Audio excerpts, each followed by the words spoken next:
कमरेचा त्रास होता, खूप त्रास होता. 8 दिवस झाले हिंग मालिश ती चालू आहे. आता छान वाटाले मला. नमस्कार, मी डॉक्टर भारती मडवी, वेदस्पर्श आयुर्वेद पंचकर्म हॉस्पिटल आणि रिसर्च सेंटरची संचालिका. आज माझ्याकडे माझ्या एक रुग्ण आलेले आहेत, आजीबाई. त्यांचं नाव आहे राधाबाई हमन. वय जवळजवळ 60 वर्ष आहे. त्यांना पाठीच्या मणक्याचा त्रास होता. मणके एकाने एक घासत असल्यामुळे तीव्र वेदना होत्या. सुरुवातीला दम लागणं, धाप लागणं अशाही काही लक्षणं त्यांच्यामध्ये होते. आता जवळजवळ एक 8-10 दिवसाची ट्रीटमेंट मी त्यांना सांगितली होती, वातहर चिकित्सा. आता ही वातहर चिकित्सा आपण चालू केलेली आहे. एक 8 दिवस झालेले आहे त्यांची चिकित्सा चालू करून. तर आपण त्यांच्याशी थोडासा संवाद साधूया की त्यांना आधी काय त्रास होता आणि आता कसं वाटतंय ते. नमस्कार, मी राधाबाई हमन बोलतो.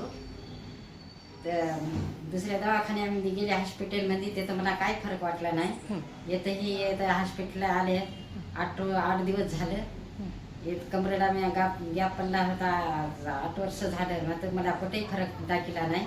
या हॉस्पिटलला आलो की मला फरक हे 8 दिवसामध्ये मला बरं वाटलं. बरं. दम येऊ लागला, घाम येऊ लागला.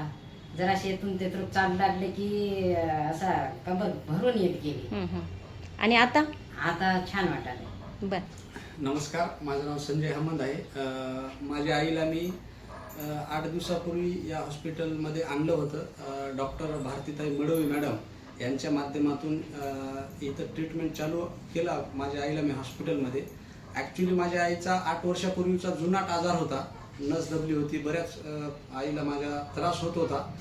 तर दुसऱ्या 2-3 हॉस्पिटलला मी नेलं होतं. ॲक्च्युली त्यांनी ऑपरेशन सांगितलं होतं, पण ऑपरेशन मी केलं नाही. पण मॅडम आणि सर यांच्या मार्गदर्शनाखाली या हॉस्पिटलमध्ये मी ट्रीटमेंट चालू केली.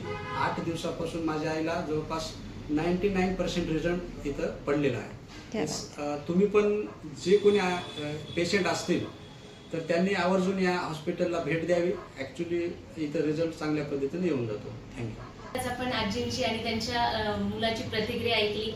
खरं तर काय होतं की स्पॉन्डिलायसिस असेल, मणक्यात गॅप असेल किंवा मणक्यांमध्ये जो त्रास असतो तो कमी होतो. तात्पुरता काही गोळ्या औषधी घेतली की कमी होतो, पण काही खाण्यापिण्यामध्ये आलं किंवा एक्सरसाइज वाढली तर तो पुन्हा वाढतो. तर या आजारामध्ये खरं तर मुळाशी जाऊन जे कारण असतात ते नष्ट करणं गरजेचं असतं. जो वात वाढलेला आहे तो कमी करणं गरजेचं असतं आणि मग ज्या नसा ज्या दबलेल्या आहेत त्या नसांना ताकद देणारी काही औषधी गरजेची असते. आपण तेच केलेलं आहे. आणि त्याबरोबरच काही आहार विहारामध्ये पथ्य जे असतात की जे वेदना निर्माण करतात, असं काही आपण आहार विहार केलेला आहे आणि अशा पद्धतीनं आजीनं बरं वाटलेलं आहे.